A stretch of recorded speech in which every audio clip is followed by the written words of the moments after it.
এই দেখো বন্ধুরা, তালের এই ভাপা পিঠেগুলো কত সুন্দর ও পারফেক্ট হয়েছে।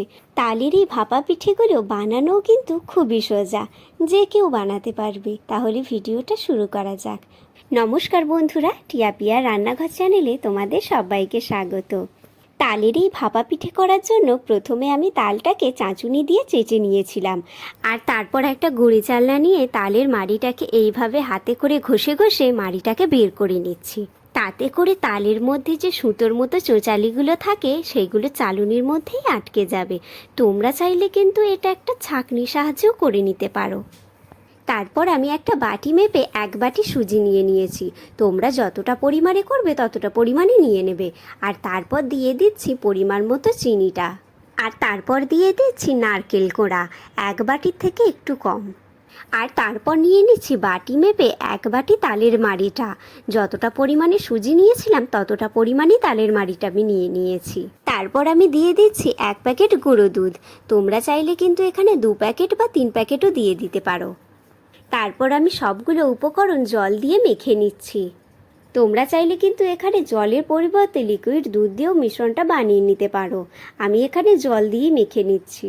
আর বন্ধুরা, তোমরা কিন্তু যেরকম মিষ্টি খেতে পছন্দ করো সেই অনুযায়ী চিনিটা দিয়ে দেবে। আমি একটা খুন্তির সাহায্যে মিশ্রণটাকে এইভাবে ভালো করে মেখে নিচ্ছি।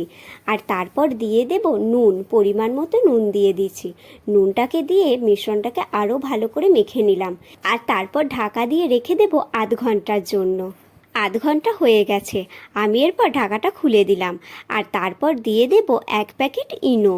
তোমরা এখানে ইনোর পরিবর্তে বেকিং সোডা আর বেকিং পাউডার অল্প অল্প করে দিয়ে দেবে। ইনোটা দেওয়ার পর মিশ্রণটাকে আমি আবারও ভালো করে মেখে নিচ্ছি। ইনোটা কিন্তু আগে থেকে দিলে হবে না, যখন পিঠেটা বানাবে তার আগেই দিতে হবে। আমি ইনোটা দিয়ে ভালো করে মেখে নিয়েছি। আর তারপরে বাটিগুলোয় তেল ব্রাশ করে নিয়েছি। আর মিশ্রণটাকে বাটির মধ্যে তুলে নিচ্ছি। এখানে কিন্তু মিশ্রণটাকে আমি বাটি ভর্তি করে দিইনি, কিছুটা ফাঁকা রেখে দিয়েছি। কারণ যখন ওই পিঠেটা হয়ে যাবে তখন ওই ফাঁকা জায়গাটা পূরণ হয়ে যাবে। আর তারপর ওপর থেকে দিয়ে দিচ্ছি সামান্য কিছু নারকেল কোড়া।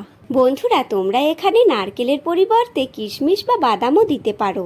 আমি এখানে নারকেল কোড়াই দিচ্ছি। আমি আবারও একটা বাটি নিয়ে নিয়েছি, আর বাটিটাতে আগে থেকে তেল ব্রাশ করে রেখে দিয়েছিলাম। তারপরে মিশ্রণটাকে বাটির মধ্যে দিয়ে দিচ্ছি। আমি কিন্তু বাটিটা ভর্তি করে দিইনি, মিশ্রণটা কিছুটা ফাঁকা রেখেই দিয়েছি। আর তারপর ওপর থেকে ছড়িয়ে দিচ্ছি নারকেল কোড়া। এই দেখো, দেখতেই পাচ্ছ নারকেল কোড়াগুলো এক এক করে সব বাটির মধ্যে আমি দিয়ে দিচ্ছি। আমার এখানে মিশ্রণটা 3টে বাটি হয়েছে। তারপর আমি উনানের মধ্যে একটা হাঁড়ি বসিয়ে নিয়েছি, আর তার মধ্যে অল্প পরিমাণে জল দিয়ে দিয়েছি।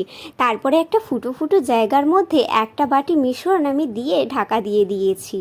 এরপর আমি উনুনটা ধরিয়ে নিচ্ছি। ভাপা পিঠেগুলো বানাতে কিন্তু 10 মিনিটের মতো সময় লাগবে। আর বন্ধুরা, সর্বপ্রথম অনুরোধ রইল কিন্তু ভিডিওটিতে একটি লাইক করার ও চ্যানেলটি সাবস্ক্রাইব করে আমাদের পাশে থাকা। 10 মিনিট হয়ে গেছে। আমি এরপর ঢাকাটা খুলে দেখে নেব ভাপা পিঠেগুলো হয়েছে কিনা। তার জন্য আমি একটা কাঠি নিয়ে নিয়েছি, আর এই ভাপা পিঠের মধ্যে ঢুকিয়ে দেখে নিচ্ছি। কাঠিটার গায়ে কোনো কিছুই লাগেনি, এর মানে বুঝতে হবে ভাপা পিঠেগুলো হয়ে গেছে। তারপর আমি নামিয়ে নিয়েছি, আর তারপর আমি আর একটা বাটি চাপিয়ে দিলাম। এরপর আমি দেখে নেব এই ভাপা পিঠেটা কীরকম হয়েছে। দেখতেই পাচ্ছ পাশ থেকে ছেড়ে যাচ্ছে।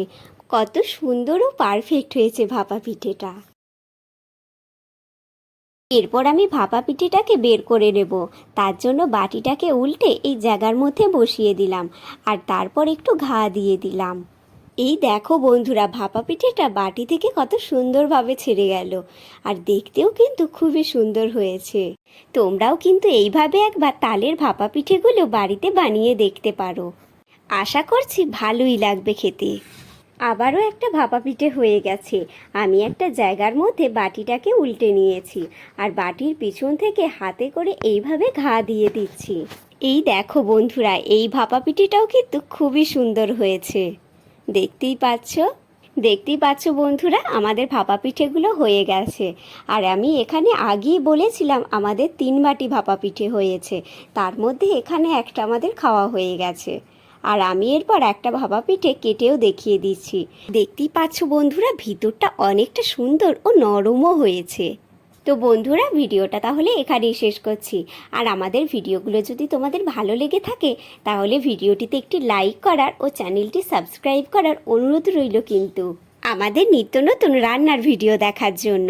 দেখা হচ্ছে তাহলে নতুন একটা রান্নার ভিডিওর সঙ্গে।